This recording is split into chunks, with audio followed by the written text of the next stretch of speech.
ഓം ശാന്തി. ഓരോ മനുഷ്യനും അവൻ്റെ സങ്കല്പത്തിൻ്റെ ആധാരത്തിൽ നമ്മുടെ ശരീരത്തിൻ്റെ ചുറ്റും ഒരു ഊർജ്ജമണ്ഡലം രൂപീകരിക്കുന്നുണ്ട്. എല്ലാവർക്കും ഉണ്ട്, അംഗീകരിച്ചാലും അംഗീകരിച്ചില്ലെങ്കിലും, മാനിച്ചാലും മാനിച്ചില്ലെങ്കിലും. ഇന്ന് സയൻസ് അതിൻ്റെ ക്യാമറയിലൂടെ ഫോട്ടോ എടുത്തുകൊണ്ട് ലോകത്തിന് മുന്നിൽ അത് പ്രൂഫായിട്ട് കാണിക്കുന്നുണ്ട്. ഓരോ മനുഷ്യന്മാർക്കും അവരുടെ ചുറ്റും അവരുടേതായിട്ടുള്ള ഒരു ഊർജ്ജമണ്ഡലമുണ്ട്. അത് നമ്മൾ ഓറ അല്ലെങ്കിൽ എനർജി ഫീൽഡ് എന്നൊക്കെ വിളിക്കും. നമ്മുടെ ഈ എനർജി ഫീൽഡിനെ എപ്പോഴും ചാർജ്ഡായിട്ട് വെക്കുകയാണെങ്കിൽ നെഗറ്റീവായിരിക്കുന്ന സംഘങ്ങളുടെ പ്രഭാവം, നമ്മൾ പറയാറുണ്ടല്ലോ, ഒരു വ്യക്തിയുടെ ആ വ്യക്തിത്വം അല്ലെങ്കിൽ അവരുടെ സംസ്കാരം, അവരുടെ പെരുമാറ്റം, അവരുടെ ഊർജ്ജമണ്ഡലം എന്ന് പറയുന്നത് അവരുടെ ചുറ്റുമുള്ളതായിരിക്കുന്ന 5 ആളുകളുടെ പ്രഭാവമായിരിക്കും എപ്പോഴും അവരുടെ ഊർജ്ജമണ്ഡലം എന്നാണ് പറയുന്നത്. അതേസമയം എങ്ങനെയുള്ള ആളുകളുടെ സംഘത്തിലേക്കൊക്കെ പോയാലും, ഏതൊക്കെ വെറൈറ്റി ഓഫ് നല്ലതോ ചീത്തയോ ആയിരിക്കുന്ന ആളുകളുടെ സംഘത്തിൽ പോയാലും നമ്മുടെ ആ എനർജി ഫീൽഡിനെ സേഫാക്കി വെക്കാനായിട്ട്, ആ എനർജിയിൽ ഒരിക്കലും കുറവ് വരാതിരിക്കാനായിട്ടുള്ള ഒരു ടെക്നിക്കാണ് എങ്ങനെ നമ്മുടെ ലൈഫിൽ നമ്മൾ ചിട്ടപ്പെടുത്തിയാൽ നമുക്കത് സാധിക്കും.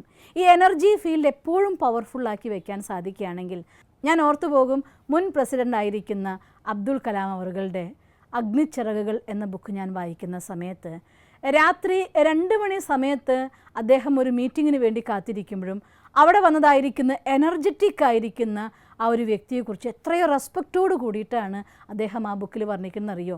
തീർച്ചയായിട്ടും നിങ്ങൾ വായിച്ചിരിക്കണം. നല്ലൊരു ബുക്കാണ് അഗ്നിച്ചിറകുകൾ. ഒരുപാട് ഊർജ്ജം നമുക്ക് തരുന്ന നല്ലൊരു ബുക്കാണ്.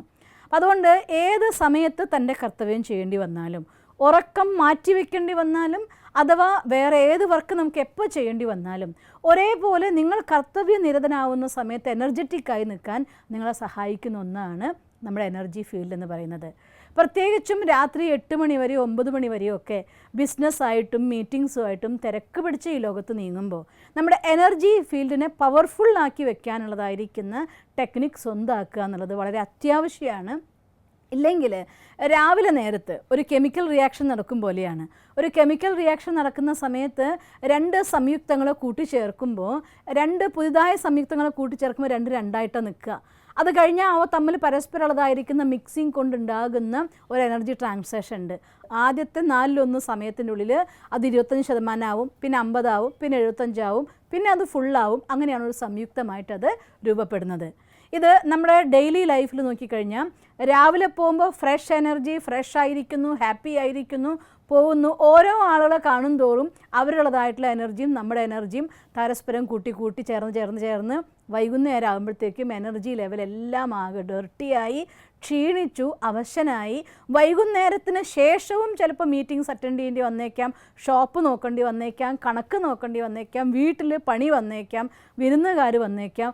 അസ്വസ്ഥമാകുന്ന മനസ്സോട് കൂടിയിട്ട് ഇതിനെ ഫേസ് ചെയ്യുന്ന അവസ്ഥ നമ്മുടെ വീട്ടിലാണെങ്കിലും ഷോപ്പിലാണെങ്കിലും ഓഫീസിലാണെങ്കിലും അല്ല വേറെ ഏത് മേഖലയിലും നമുക്ക് കാണാൻ പറ്റുന്ന ഒരു ദൃശ്യമാണ്.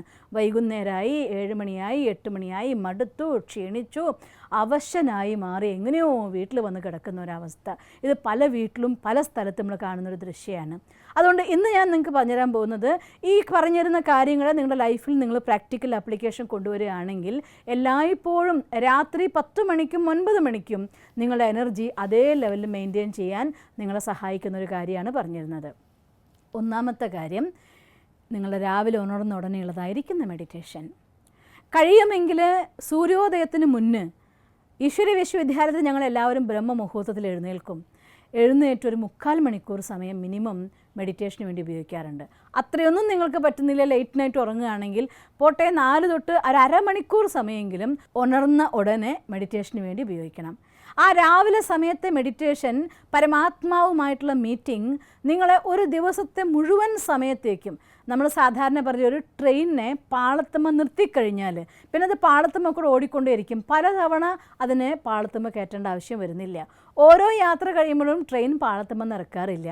അതുപോലെ ബ്രഹ്മമുഹൂർത്തത്തിൽ അഥവാ ഏർലി മോർണിംഗ് അവേഴ്സിൽ എഴുന്നേറ്റ് കുറച്ച് മെഡിറ്റേറ്റ് ചെയ്യാൻ ചിലർത്ഥം നമ്മുടെ ജീവിതമാകുന്ന ഈ ഒരു യാത്രേനെ പാളത്തിൽ കയറ്റുക എന്നാണ് അർത്ഥം. എനർജൈസിങ്ങിൻ്റെ ഫസ്റ്റ് സ്റ്റേജ്.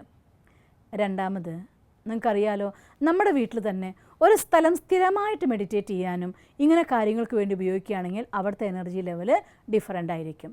അതുകൊണ്ട് മെഡിറ്റേഷന് വേണ്ടി ഏതെങ്കിലും ഒരു സ്ഥിരമായ സ്ഥലം നിങ്ങൾക്ക് സംഘടിപ്പിക്കാൻ ഒരുക്കാൻ സാധിക്കുമെങ്കിൽ ദ ബെസ്റ്റ്. പിന്നെ മെഡിറ്റേഷൻ സെൻറ്റേഴ്സ് അഥവാ പ്രാർത്ഥനാ കേന്ദ്രങ്ങൾ, അതേത് തന്നെയാണെങ്കിലും നിരന്തരമായി പ്രാർത്ഥന അഥവാ മെഡിറ്റേഷൻ സ്ഥിരമായി നടക്കുന്നത് കൊണ്ട് തന്നെ അവിടുത്തെ എനർജി ഫീൽഡ് ഭയങ്കര കൂടുതലായിരിക്കും. അതുകൊണ്ട് നിങ്ങൾ ഏതെങ്കിലും ഒരു മെഡിറ്റേഷൻ സെൻറ്ററിൽ അഥവാ നിങ്ങളുടെ പ്രാർത്ഥനാ സ്ഥലത്ത് പോയിട്ട് ഒരിത്തിരി സമയം സ്പെൻഡ് ചെയ്യാൻ പറ്റുന്ന ദിവസങ്ങളിലൊക്കെ നിങ്ങൾക്കത് ചെയ്യാൻ സാധിക്കുകയാണെങ്കിൽ അത് വളരെയധികം നിങ്ങളുടെ എനർജി ലെവൽ ഉയർത്താനായിട്ട് സഹായിക്കും. പിന്നെ മറ്റൊന്ന്, ഈ എല്ലാ എനർജിയും നമ്മൾ കിട്ടി, അത് കഴിഞ്ഞ ശേഷം ഉള്ളിലേക്ക് എടുക്കുന്ന ഇൻടേക്ക് മോശമാണെങ്കിൽ അത് തീർച്ചയായിട്ടും നിങ്ങളെ മറ്റെല്ലാത്തിൻ്റെയും എനർജിയെ നഷ്ടപ്പെടുത്തും. അതില്ലാതിരിക്കാൻ വേണ്ടിയിട്ടാണ് ഏർലി മോർണിംഗ് അവേഴ്സിൽ കുറച്ച് സമയം പോസിറ്റീവായിട്ടുള്ള സ്റ്റഡി. ഈശ്വരീയ വിശ്വവിദ്യാലയത്തിൻ്റെ എല്ലാ ബ്രാഞ്ചസിലും എല്ലാ ദിവസവും രാവിലെ മോർണിംഗ് സെഷൻസ് സ്വയം പരമാത്മ മഹാവാക്യത്തെ പഠിക്കാൻ വേണ്ടി ഉപയോഗിച്ചുകൊണ്ട് 100% പോസിറ്റീവ് ആൻഡ് പ്യുവറായിട്ടുള്ള പവർഫുള്ളായിട്ടുള്ള പോസിറ്റീവ് തോട്ട്സിന് കിട്ടുന്ന സ്ഥലമാണ്. നിങ്ങൾക്ക് ഫ്രീ ഓഫ് കോസ്റ്റിൽ എവിടെയും പഠിക്കാം. നിങ്ങളെല്ലാവരും ഈശ്വരീയ വിശ്വവിദ്യാലയത്തിലേക്ക് ഞാൻ വെൽക്കം ചെയ്യുകയാണ്. നിങ്ങൾക്കത് പറ്റില്ല എങ്കിൽ നമ്മുടെ ധാർമ്മിക ഗ്രന്ഥങ്ങളോ പഠിക്കാനുള്ള നല്ല ബുക്സോ എന്തിൻ്റെയെങ്കിലും സഹായത്തോടെ രാവിലെ കുറച്ച് സമയം പോസിറ്റീവായിട്ടുള്ള കാര്യങ്ങൾ പഠിക്കാൻ വേണ്ടി നിർബന്ധമായിട്ടും ചിലവഴിച്ചിട്ടുണ്ടായിരിക്കണം. ഇത്രയും കാര്യങ്ങൾ നിങ്ങൾ കഴിയുമ്പോഴത്തേക്കും നമ്മൾ ആ രംഗത്തിലിറങ്ങുമ്പോൾ, നമ്മുടെ കർമ്മപഥത്തിലിറങ്ങുമ്പോൾ എന്തെങ്കിലുമൊക്കെ നെഗറ്റീവായിട്ടുള്ള ഇമ്പാക്റ്റ് നമുക്ക് ഉണ്ടായാൽ അത് നമ്മുടെ ഉള്ളിൽ ഉണ്ടാക്കുന്ന പ്രഭാവത്തെ വളരെയധികം കുറയ്ക്കാൻ നമുക്ക് സാധിക്കും. പിന്നെ 1 മണിക്കൂറിൽ 1 മിനിറ്റ് സമയം നിങ്ങൾക്ക് വേണ്ടി മാറ്റിവെക്കാൻ, എത്ര തിരക്കിലാണെങ്കിലും ഈവൻ ഒന്ന് ബാത്റൂം പോയിട്ട് വരുന്ന സമയം 1 മിനിറ്റ് മതിയല്ലോ. അങ്ങനെയെങ്കിലും ശരീരം കൊണ്ട് ആ ഗ്രൂപ്പിൽ നിന്നൊന്ന് മാറി 1 മിനിറ്റെങ്കിലും നിങ്ങളുടെ മനസ്സിനൊന്ന് ഡിറ്റാച്ച് ചെയ്തുകൊണ്ട് നമ്മൾ വീണ്ടും ആ പരമാത്മാവായിട്ടുള്ള ലിങ്കിൽ 1 മിനിറ്റ് മെഡിറ്റേഷൻ നിങ്ങൾക്ക് ചെയ്യാൻ സാധിക്കുമെങ്കിൽ ആ എനർജി നഷ്ടമാവാതെ എനർജീനെ എപ്പോഴും നിങ്ങൾക്ക് മെയിൻറ്റെയിൻ ചെയ്യാൻ സാധിക്കും. വീട്ടിൽ വൈകുന്നേരം വരുന്നവരാണെങ്കിൽ ഫ്രീ ആവുമെങ്കിൽ ഈവനിങ്ങിലും അതെ നല്ല സമയമാണ്, സന്ധ്യാസമയം. ഒരു ½ ആൻ അവർ മെഡിറ്റേഷൻ രാത്രി ഉറങ്ങും മുന്നേ ഫ്രഷായി മനസ്സിനെ ക്ലീനാക്കി മെഡിറ്റേഷൻ ചെയ്ത് നമ്മുടെ മനസ്സ് ഫ്രീ ആക്കിയിട്ട് ഉറങ്ങാൻ വേണ്ടി കാണുക.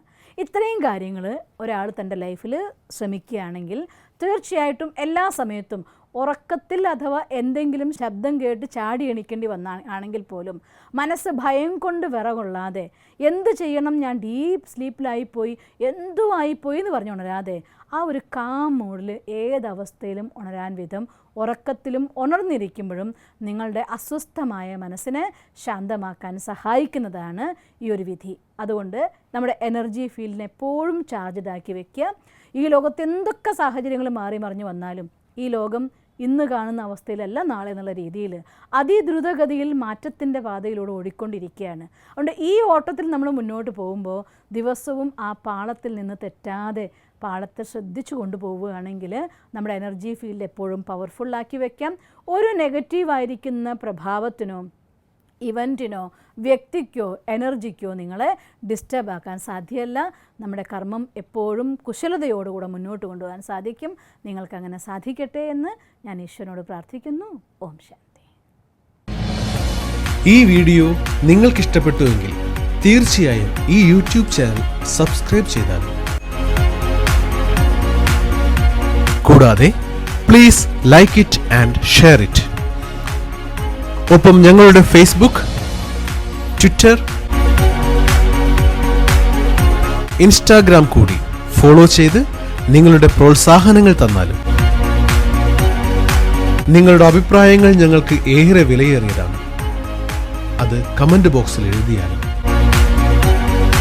ഞങ്ങളെ സ്നേഹിക്കുന്ന, ഞങ്ങളോടൊപ്പം നിൽക്കുന്ന ഏവർക്കും അകമഴിഞ്ഞ് നന്ദി.